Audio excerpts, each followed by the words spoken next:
향해 나아갈 진짜 힘이라는 제목으로 이 말씀으로 은혜를 나누고자 합니다. 앞을 향해 나아갈 진짜 힘이란 제목입니다. 우리가 사는 이 시대, 불안, 고통의 시대죠. 어느 시대보다 개인의 의견, 감정이 존중을 받지만 동시에 끊임없는 억울함, 또 억압도 경험하는 시대이기도 합니다. 세상을 통해 보고 있는 정신질환들과 고통을 보면 결국 이 세상은 존중보다는 억울함과 억압이 우세해지면서 무기력과 무력감이 우리를 가둔다는 사실을 부인할 수 없다는 겁니다. 이런 무력한 절망감을 경험한 인물이 이스라엘 역사상 최고로 존경받는 다윗입니다. 그래서 오늘 표제 보면 이렇게 되어 있죠. 다윗이 그 아들 압살롬을 피할 때 지은 시입니다. 이 시의 이제 배경이 사무엘하 15장 13절에서 17장 22절까지 읽어보면 이 배경이 다 나와 있습니다. 이 내용이 이제 시편의 배경이 됩니다. 이 상황이 어떤 상황이야? 산전수전 다 겪은 다윗의 생애에 가장 힘겹고 고통스러운 시간이었습니다. 이게 어떤 내용이냐면 사랑하는 아들, 자기 피부치 아들 압살롬이 아버지 다윗의 왕권을 노리고 반란을 일으킨 사건입니다. 그래서 이 시는 시편 가운데 애가로 분류됩니다. 다윗은 아들 압살롬의 반역이 일어났을 때 머리를 이렇게 가리고요, 맨발로 울면서 걸었답니다. 머리를 가리고 맨발로 울면서 이래가지고 그를 따르는 백성들도 그렇게 했다라고 성경이 증언을 합니다. 자, 사무엘하 15장 30절 한번 볼까요? 자, 다 같이 한번 읽겠습니다. 시작.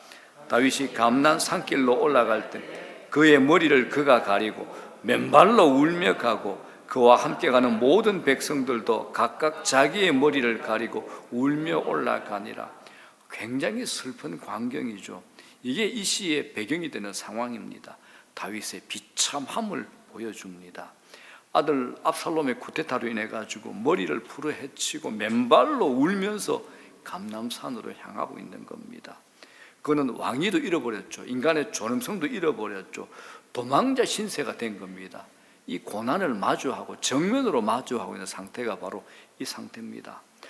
이럴 때 도대체 자신을 향한 하나님의 계획을 이해하는 게 참 불가능할 것 같습니다. 이럴 때 그래서 시편 3편의 1절과 2절은 다윗의 마음을 날것 그대로 보여주는 것 같습니다. 자, 1절 2절 뭐라 그럽니까? 다 같이요. 여호와여, 나의 대적이 어찌 그리 많은지요. 일어나 나를 치는 자가 많으니이다. 많은 사람이 나를 대적하여 말하기를 그는 하나님께 구원을 받지 못한다 하나이다. 셀라. 자, 여기서 다윗의 마음을 읽을 수 있는 단어가 하나 있죠. 성경에서 이제 그렇게 물어보면 가장 반복이 되는 단어가 뭡니까? 가장 반복이 되는 단어, 3번 나오는 단어. 거룩한 단어 찾지 말고요. 만은이죠. 그죠? 만은. 3번이나 만은이라는 단어를 반복하면서 대적이 어찌 그리 많은지요. 일어나 나를 치는 자가 많습니다. 많은 사람이 말하기를 이렇게 고백을 합니다. 이는 다윗이 느끼는 고립감이 얼마나 큰지를 우리에게 보여주는 거죠. 일부 충성스러운 백성들이 다윗을 따르고 있지만 다윗은 하나님 앞에서 혼자 철저히 혼자가 되었음을 느끼고 있는 겁니다. 그래서 마틴 루터가 이 구절을 이렇게 해석을 합니다. 고난받는 자를 가장 고통스럽게 하는 3가지는 고독과 무력과 절망이다. 반면에 대적자들은 반대로 다수, 힘, 자신감으로 다윗을 더욱 고통스럽게 하고 있다라고 종교개혁자 마틴 루터가 이렇게 해석을 합니다. 다윗의 고통은 그의 대적자들의 정체를 생각해 보면 더욱더 고통스러울 수밖에 없습니다. 그 정체가 누굽니까? 적군이 아니죠. 그동안 자신을 따랐던 신하들과 백성들입니다. 이제 그들은 다윗을 따르지 않을 뿐만 아니라 다윗을 저주까지 하는 겁니다. 한 개인을 향한 저주가 아니라 자신들이 이제껏 섬겼던 자신들의 왕을 향한 저주를 퍼붓고 있는 겁니다. 더 이상 당신은 우리 왕 아니야. 하나님께서 당신을 버렸어. 당신은 더 이상 왕으로 자격이 없으며 하나님으로부터 버림받은 왕이야 라고 다 얼굴을 돌린 겁니다. 마음을 돌린 거죠. 하지만 다윗에게는 이제 여기에 대해서 맞설 힘이 없습니다. 왕궁에서 쫓겨났죠. 대적들을 심판할 권한도 없습니다. 어떤 저항도 할 수 없다는 사실은 그의 상황을 더욱 비참하게 만들죠. 더 이상 다윗에게 미래가 보이지 않습니다. 그의 지위와 그리고 정체성을 지탱해 주는 모든 것들이 다 무너져 버렸습니다. 앞날에 대한 기대가 사라졌죠. 알 수 없는 불안이 그의 삶을 지배하고 있는 겁니다. 자, 여러분, 오늘 본문의 이 다윗의 절망과 불안을 보면서 여러분은 무엇을 느끼시나요? 뭘 느낍니까? 단순하게 다윗 참 딱하다, 안 됐다, 이런 안쓰러운 마음이신가요? 제가 말하고 싶은 것은 다윗의 상황이 우리의 삶과 깊이 연관이 되어 있다는 겁니다. 아주 깊이 연관이 되어 있습니다. 어떤 분들이 이렇게 말할 수 있어요.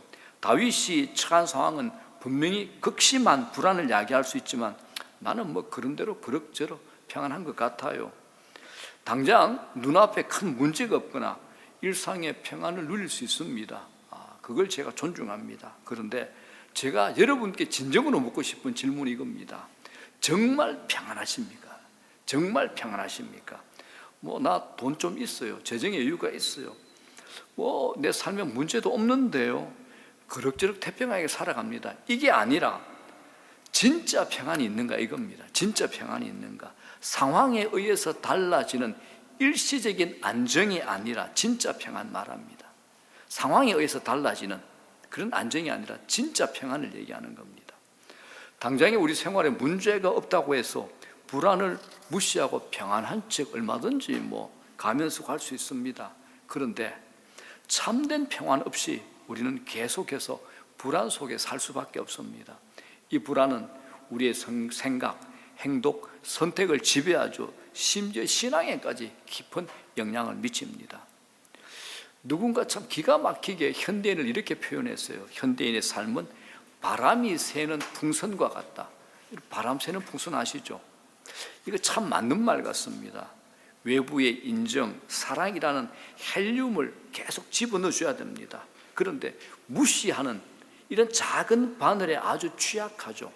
실제로 우리 안에는 바람 새는 풍선이 있습니다. 이 풍선은 끊임없이 바람을 채워줘야 됩니다. 바람을 넣어주지 않으면 언제 터질지 모르는 불안 가운데 우리는 사람들의 좋은 평가로 나의 업적과 성취로 이 풍선을 채우기 위해서 날마다 애쓰며 바둥바둥 거리면서 살아갑니다. 누구에게나 다 이 풍선이 있습니다. 누군가의 인정과 칭찬 그리고 성취가 실제로 눈에 보이면 바람이 새는 풍선이 갑자기 확 부풉니다. 하늘로 막 올라가죠. 그런데 하는 일이 멈추거나 안 되거나 누군가의 비판이나 깎아내림을 듣게 되면 그 풍선은 그냥 순식간에 바람이 꺼지면서 땅으로 추락을 합니다. 사소한 말 한마디에 풍선은 열기구가 되어서 하늘을 날아갈 듯이 부풀어 오르기도 하지만 아무것도 아닌 한마디에 뻥 하고 터져버리기도 하는 것이 우리 현대인의 모습 아닙니까? 우리 안에, 내 안에 불신과 불안이 우리를 그렇게 만드는 중요한 원인이 된다라는 겁니다. 자, 그런데 오늘 다윗의 반응은 다릅니다. 그의 상황은 단순히 풍선이 터진 정도가 아니죠. 갈기갈기 다 찢어졌습니다. 회복 불능 상태입니다. 그런데 다윗은 수많은 대적들의 평가와 판단을 그저 받아들입니다.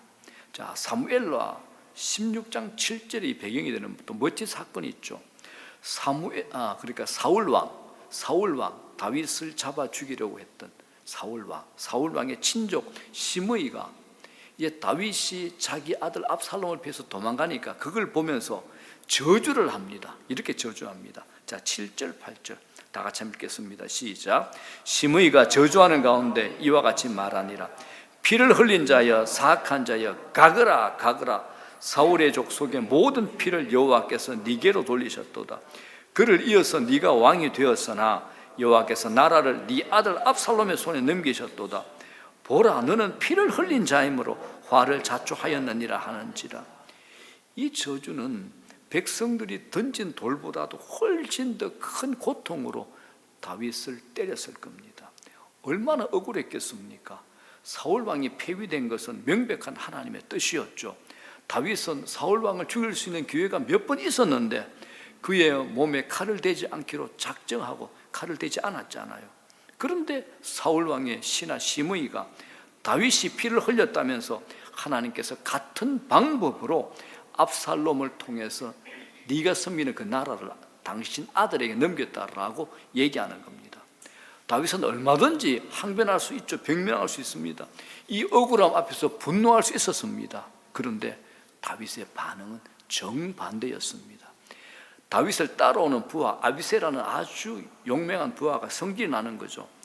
왕이시여, 저 저주받을 저 시므이 내가 칼로 베어 죽여버리겠습니다 했더니 다윗이 10절 11절에서 이렇게 얘기합니다.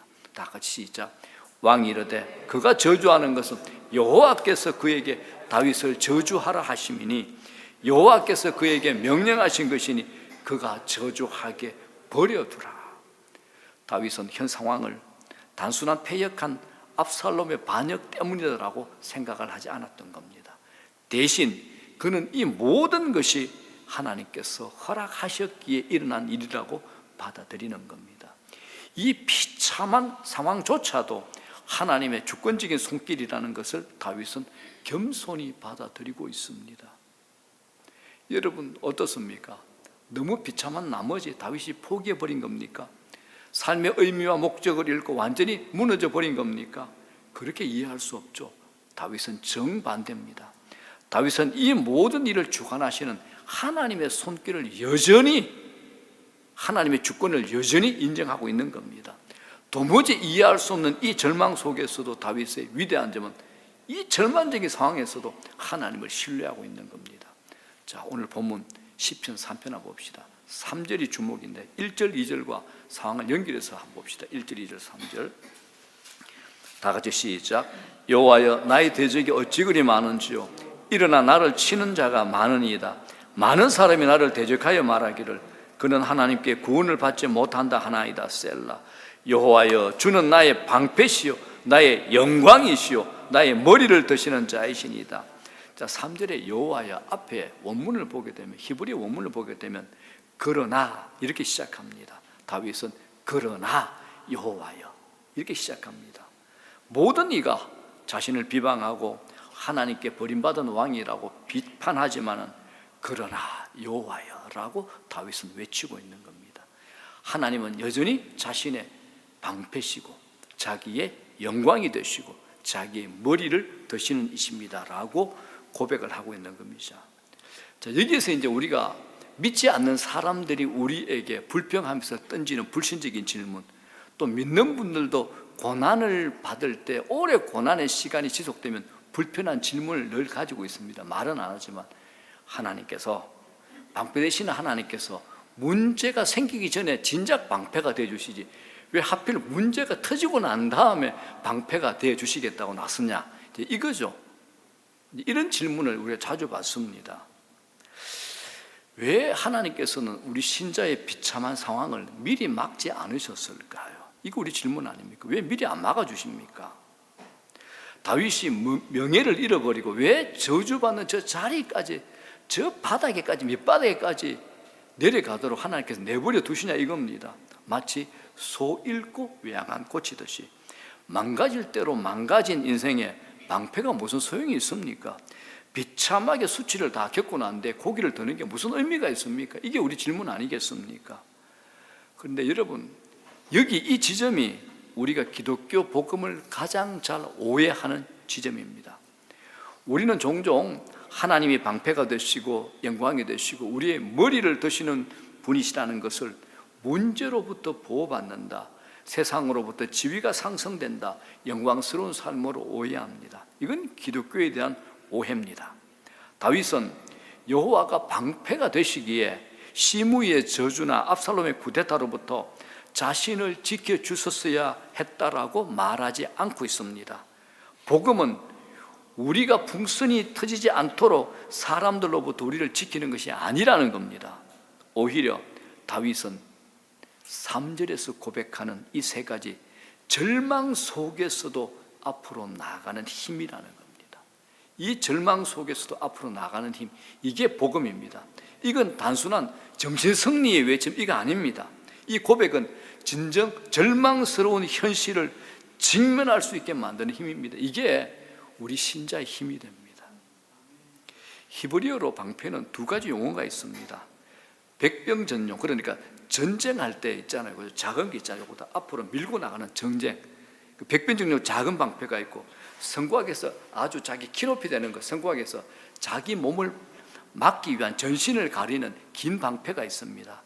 여기에 사용된 방패는 바로 백병전용, 적군과 싸울 때 자기의 몸을 중요한 부분만 보호하는 작전용 작은 방패라는 겁니다. 무슨 말입니까? 이 방패는 전진하며 싸우기 위한 방패입니다. 전진하며 싸우기 위한 방패라는 겁니다. 즉 하나님은 다윗이 이 절망적인 현실에 맞서 나갈 때입니다. 도망갈 때 아닙니다. 숨을 때 아닙니다. 맞서서 나갈 때 그를 보호하실 것이라는 겁니다. 이게 이제 우리 신자의 현 주소가 됩니다. 단순히 제자리에서 내 목숨 구하고자 발발 떨고 있을 때 지켜주는 그런 방패가 아니라는 겁니다. 그런 의미에서 기독교는 현실 도피가 아니죠. 하나님의 섭리를 믿는다는 것은 뭐 어쩔 수 없지, 압살롬을 세우는 것이 하나님의 뜻인가 봐, 난 할 만큼 했어 라는 식으로 체념하는 것은 아닙니다. 오히려 비참하고 절망적인 현실을 직시하면서 앞으로 나가게 되는 힘, 이게 신자입니다. 이 힘의 의미에 대해서는 제가 마지막 부분에 다시 한번 더 자세히 나누겠습니다. 자, 방패가 나왔습니다. 또 두 번째 뭐입니까? 영광이죠. 영광. 히브리어로 영광은 무게입니다. 무게라는 뜻입니다. 다윗이 이렇게 고백합니다. 하나님이 제 인생의 무게이십니다 라고 고백하는 겁니다. 여러분 인생의 무게는 뭡니까?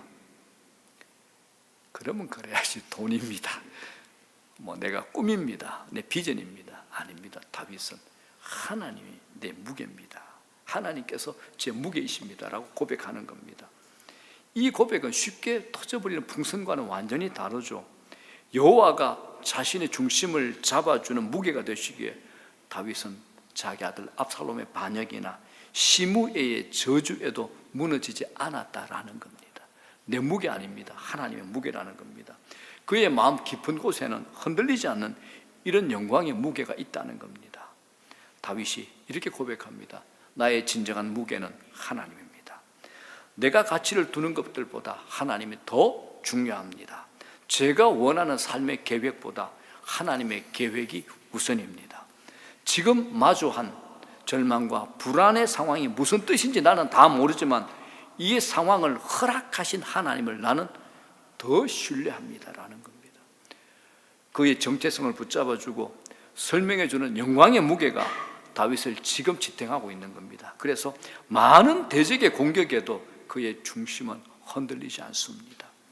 이 당당함이, 이런 당당함이 어디에 연결될까요? 기도에 연결됩니다. 이 당당함이 다윗이 기도할 수 있는 이유가 됩니다. 4절은 뭐라 그럽니까? 내가 나의 목소리로 여호와께 부르짖으니, 내가 나의 목소리로 여호와께 부르짖으니. 이 놀라운 고백의 결과가 무엇일까요? 그가 평안히 잠들 수 있다라는 겁니다. 5절에 뭐라 그럽니까? 내가 누워 자고 깨었으니 여호와께서 나를 붙드심이니이다.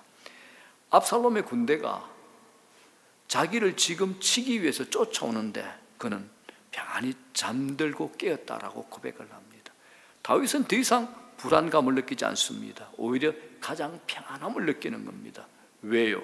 여호와께서 자신을 붙들고 계심을 믿기 때문입니다. 우리 현대사회에서 많은 이들이 겪는 불안의 고통이 뭡니까?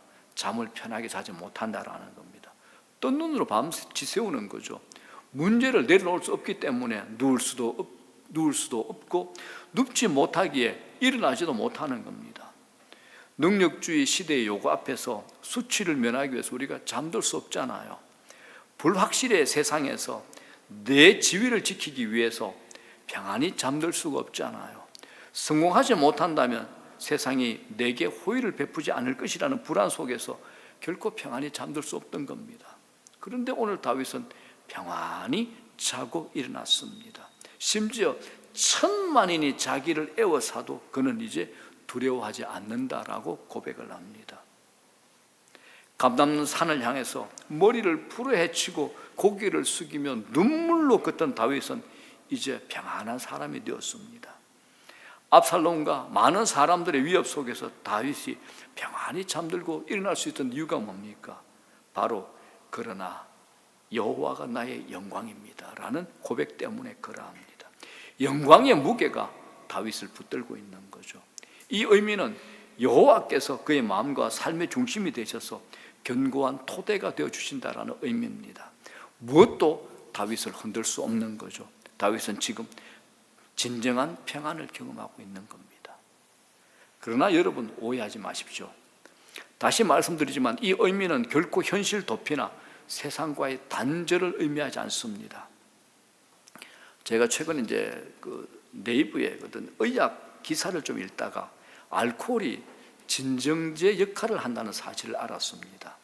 알코올하면 우리가 흔히 접하는 술이 생각나지 않습니까? 취하면 힘이 세지죠. 목소리가 커지고 용기가 생기지 않습니까? 다들 이제 동감하신 얼굴이네. 그죠? 그래서 알코올이 이제 각성제 역할을 한다고 생각했지만 이제 반대였습니다. 영화에서 악당이 사람을 납치할 때도 알코올을 사용하는 것처럼 알코올이 진정제 역할을 한답니다. 의료 목적으로 알코올이 사용될 때 알코올은 뇌의 일부분의 기능을 멈추게 한다네요. 그래서 내가 지금 당면하고 있는 현실의 모든 문제의 범위를 좁혀준답니다. 그렇게 해가지고 불안을 치료한대요. 시야를 좁혀버리죠. 삶의 범위도 좁혀버려요. 현실을 외면하는 방식으로 현재 삶에 만족하게 함으로 불안을 진정시킨다라는 겁니다. 그런데 여러분, 우리 복음은 이런 식으로 우리의 불안을 잠재우지 않습니다. 더 이상 우리가 이 세상 문화와 힘겨운 현실에 대해서 고민하지 말자, 우리끼리 모여가지고 재미있게 지내자, 즐거움을 도모하자, 이런 식으로 우리의 불안을 잠재우지 않습니다. 이건 복음이 아니죠. 종교의 이야기입니다. 복음은 우리의 현실의 불안을 넘어 참된 평안을 줍니다. 이게 복음의 능력입니다. 그리고 그 평안은 우리를 위협하는 혈안의 현실의 불안을 직시하게 만들죠. 그래서 앞으로 나아가는 힘을 주는 것이 복음입니다. 바로 이 점이 종교와 복음의 중요한 큰 차이가 되는 겁니다. 다윗은 고통스러운 현실과 많은 대적들의 평가로부터 오는 불안을 경험했습니다. 그러나 모든 것을 주관하시는 하나님께 자신의 무게를 둠으로써 평안을 누렸습니다. 여전히 자신에게 일어날 일들의 의미에 대해서 아무것도 이해하지 못했음에도 말입니다. 놀랍게도 이 시편 3편은 이 의미는 아주 오랜 시간이 지난 후에 더욱 명확해졌습니다. 그 시간이 대략 1000년쯤 됩니다. 이 시편은 다윗의 평안의 근거를 보여줌을 넘어 그리스도를 보여주는 노래가 되었습니다. 예수님의 삶과 사역을 살펴보면 복음서에 보면 한 가지 공통점을 기록합니다. 예수 그리스도, 우리의 주님은 사역이 깊어지면 깊어질수록 대적자들이 더 많아졌죠. 이는 결국 그분을 죽음으로 이끌었다는 겁니다. 주님은 겟세마네에서 깊은 두려움과 불안을 경험합니다. 십자가 앞에서 그분은 땀이 핏방울이 되도록 기도를 합니다. 이 잔을, 십자가의 잔을 옮겨주시기를 간구했지만 주님은 자신에게 무게를 두지 않고 아버지께 무게를 두었습니다. 이렇게 기도하죠. 그러나 내 원대로 마시옵고 아버지 원대로 되기를 원하옵나이다 라고 고백했습니다. 이건 다윗의 고백과도 같습니다. 주님이 제 영광입니다. 주님이 제 삶의 무게고 토대입니다 라는 고백과 동일한 겁니다. 주님은 자신의 고통이나 수치에 무게를 두지 않고 아버지의 계획에 무게를 두신 겁니다. 그래서 주님은 자신에게 다가온 현실을 마주하며 앞으로 나아갑니다. 하나님이 자신의 방패가 되시기에 기꺼이 십자가를 향해 나가는 겁니다. 그런데 십자가에서 이 방패가 이미 사라진 듯합니다. 제자들조차도 주님을 저주하며 떠나가지 않았습니까? 십자가 아래서는 군사들이 그리스도를 향해서 이렇게 조롱하죠. 네가 만일 유대인의 왕이면 네가 너를 구원해봐라, 이런 조롱을 받습니다. 다른 사람들도 주님을 향해서 저 사람은 남을 구원했는데 자기는 구원을 못하는 것 같다 라고 비참한 조롱을 해대죠. 다윗이 당한 조롱과 비교할 수 없는 조롱을 우리 주님이 당하셨습니다. 그리고 주님은 깊은 잠, 절망스러운 죽음을 맞이하십니다. 그런데 그리스도는 평강 가운데 부활하시죠. 모든 원수의 뺨을 치시며 악인들의 일을 다 꺾어 놓으셨습니다. 사탄과 세상의 모든 악의 세력을 무력화시킨 겁니다. 왜 주님이 십자가에서 무기력하게 죽으셔야 하셨을까요? 하나님 아버지를 자신의 영광이라고 고백하면서도 왜 십자가에서는 어떤 방패도 얻지 못했을까요? 왜 머리를 숙이시며 그토록 수치스러운 죽음을 맞이하셔야 하셨을까요? 8절에서 오늘 시편 3편 8절에서처럼 주의 복을 주의 백성에게 주시기 위함입니다. 자, 마지막 결론이죠. 시작.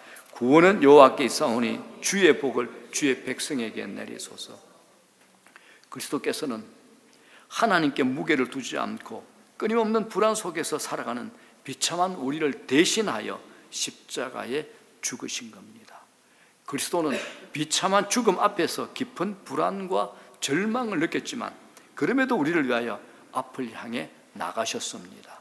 저와 여러분을 위해서 그 길을 가신 겁니다. 그리스도의 죽으심으로 우리는 진짜 방패를 얻게 된 겁니다. 주님의 십자가를 통해서 우리는 감당할 수 없는 영광의 무게도 얻게 되었습니다. 그분이 우리를 대신해서 십자가에서 머리를 숙이심으로 우리는 하나님 앞에서 당당하게 우리가 고개를 들고 하나님을 향해서 아버지라고 부를 수 있게 된 겁니다. 부활의 영광으로 모든 원수의 뺨을 치시고 악인의 일을 꺾으심으로 우리는 불안을 넘어 참된 자유와 평강을 이제는 얻을 수 있게 된 겁니다. 그래서 여러분, 이제 우리는 앞을 향해 나아갈 진짜 힘을 얻게 된 겁니다. 앞을 향해 나아갈 진짜 힘 말입니다. 이 복음의 은혜를 깨닫게 될 때 우리는 당당하게 앞을 향해 나아갈 힘을 얻게 됩니다. 앞서 방패는 단순히 제자리에서 지키는 힘이 아니라 앞으로 나아가도록 하는 힘이다라고 말씀을 드렸습니다. 다윗은 더 이상 뒤로 물러나지 않았습니다. 그의 평안은 현실 도피나 포기에서 오지 않았습니다. 오히려 그는 현실을 가장 정확하게 직시하고 있었습니다. 더 이상 악한 왕 압살롬의 통치를 허락하지 않고 거짓 왕이 사람들의 마음을 도둑질하는 것을 막고자 합니다. 그래서 8절 결론에서 그는 주의 복을 주의 백성에게 전하고자 일어나죠. 자신이 마주해야 할 싸움의 현장으로 향합니다. 하나님이 자신의 방패가 되심을 알기 때문에 그의 정체성을 지탱하는 영광의 무게, 이것으로 인해서 당당히 고개를 들고 자신의 백성을 지키기 위해서 다윗은 나갑니다. 여러분, 오늘 본문이 우리에게 준 의미가 뭡니까? 우리도 마찬가지입니다. 우리의 선한 왕 되시는 그리스도에게 우리의 영광을 두셔야 됩니다.